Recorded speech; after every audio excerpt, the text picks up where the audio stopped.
Perkenalkan, nama saya Grace Trinci Sarani dengan NIM 22060090010.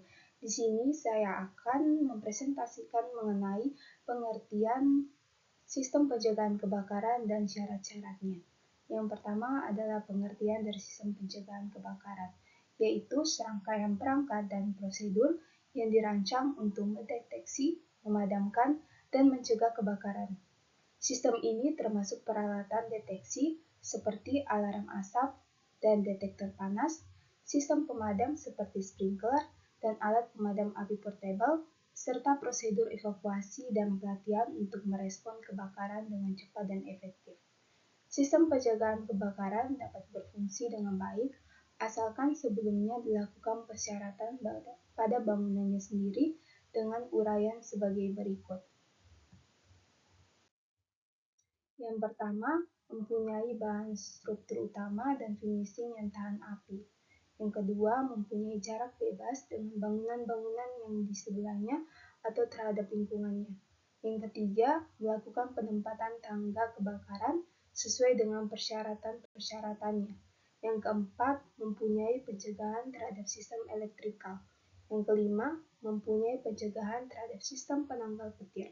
Yang keenam, mempunyai alat kontrol untuk ducting pada sistem pengkondisian udara. Yang ketujuh, mempunyai sistem pendeteksian dengan sistem alarm, sistem automatic smoke, dan heat ventilation. Yang kedelapan, mempunyai alat kontrol terhadap lift. Dan yang terakhir, melakukan komunikasi dengan stasiun komando untuk sistem pemadam kebakaran. Sekian presentasi dari saya, selanjutnya akan dijelaskan oleh teman saya, Dea. Perkenalkan, nama saya Dea Marsanda Beatri Alo dengan NIM 2206090017. Di sini saya akan menjelaskan mengenai klasifikasi. Pada sistem kebakaran terbagi menjadi beberapa klasifikasi menurut ketentuan struktur utamanya terhadap api. Yang pertama itu kelas A. Struktur utama pada bangunan harus tahan terhadap api sekurang-kurangnya 3 jam. Contoh bangunannya itu seperti hotel, pertokoan, pasar raya, perkantoran, rumah sakit, dan bangunan industri. Lalu yang kedua, kelas B. Struktur utama pada bangunan harus tahan terhadap api sekurang-kurangnya 2 jam. Contoh bangunannya seperti perumahan bertingkat, asrama, sekolah, dan tempat ibadah. Lalu kelas C. Struktur utama pada bangunan harus tahan terhadap api sekurang-kurangnya 1 jam. Untuk contoh bangunan kelas C itu bangunan yang tidak bertingkat dan sederhana. Lalu kelas D, struktur bangunannya tidak bercakup ke dalam kelas A, B, C, dan diatur sendiri seperti instalasi dan gudang-gudang persenjataan. Selanjutnya yaitu klasifikasi kelas kebakaran, sistem pemadaman, dan bahan pemadaman. Itu dibagi menjadi 4 kelas juga. Yang pertama itu kelas A. Kelas kebakaran yaitu kayu, karet, tekstil, dan lain-lain. Untuk sistem pemadamannya sendiri, itu ada pendinginan, penguraian, dan isolasi. Untuk bahan pemadamannya sendiri, yang pertama itu air, itu baik, foam atau busa boleh, CO2 juga boleh, CTF dan BCF boleh, powder dry, chemical boleh. Lalu yang kedua kelas B, itu bensin, cat, minyak, dan lain-lain. Sistem pemadamannya itu isolasi. Lalu untuk bahan pemadaman itu bahaya, foam atau busa baik, CO2 baik, CTF dan BCF boleh, powder dye dan chemical itu boleh. Lalu untuk kelas C sendiri itu listrik dan mesin-mesin. Untuk sistem pemadamannya itu isolasi, lalu untuk bahan pemadaman air itu bahaya, lalu foam atau busa juga bahaya, untuk CO2 baik, untuk CTF dan BCF boleh, untuk powder dry dan chemical baik. Lalu untuk yang keempat itu kelas D, logam, sistem pemadamannya isolasi pendinginan, lalu untuk bahan pemadamannya itu bahaya, air itu bahaya, untuk foam atau busa juga berbahaya, lalu untuk CO2 itu baik, untuk CTF, BCF bahaya, lalu untuk powder dry, dan chemical itu baik. Untuk keterangan sendiri, BCF yaitu bromide, klorin adalah jenis gas halon, bahan pemadam api CO2 itu karbon dioksida. Selanjutnya akan dijelaskan oleh teman saya. Perkenalkan, nama saya Asarian Bayaki dengan NIM 220609051. Saya akan menjelaskan materi tentang hidran. Hidran kebakaran adalah suatu alat untuk memadamkan kebakaran yang sudah terjadi dengan menggunakan alat baku air. Hidran sendiri dibagi menjadi dua, yaitu hidran kebakaran dalam gedung dan hidran kebakaran di luar gedung atau di halaman. Yang pertama yaitu hidran dalam, yang biasanya terhubung dengan sumber air yang cukup seperti tangki air atau air umum yang digunakan dengan menyediakan air tekanan tinggi dalam situasi kebakaran. Pada bagian ini merupakan bagian penting pada infrastruktur keamanan dalam gedung dan area publik untuk memastikan air cepat dan efektif dalam memadamkan api dan keadaan darurat. Sedangkan sistem hidran luar terdiri dari pipa dan keran yang terhubung ke sumber air, biasanya dilengkapi selang yang dihubungkan oleh petugas kebakaran. Hidran luar sendiri dirancang untuk akses cepat dan mudah kepada petugas kebakaran. Hidran luar terletak di trotoar atau penanda yang jelas dan mudah ditemukan. Kemudian yaitu syarat-syarat pemasangan hidran.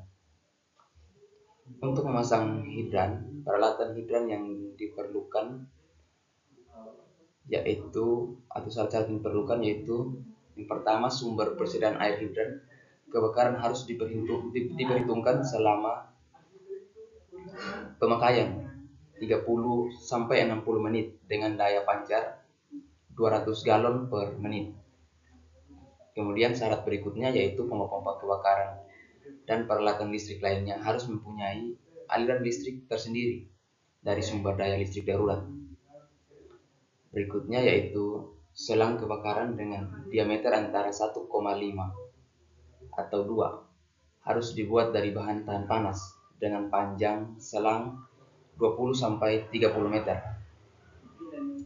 Berikutnya yaitu harus disediakan kopling penyambungan yang sama dengan kopling dari unit pemadam kebakaran sendiri. Berikutnya itu penempatan hidran harus terlihat jelas, mudah dibuka, mudah dijangkau, dan tidak terhalang oleh benda-benda atau barang-barang lain. Berikutnya yaitu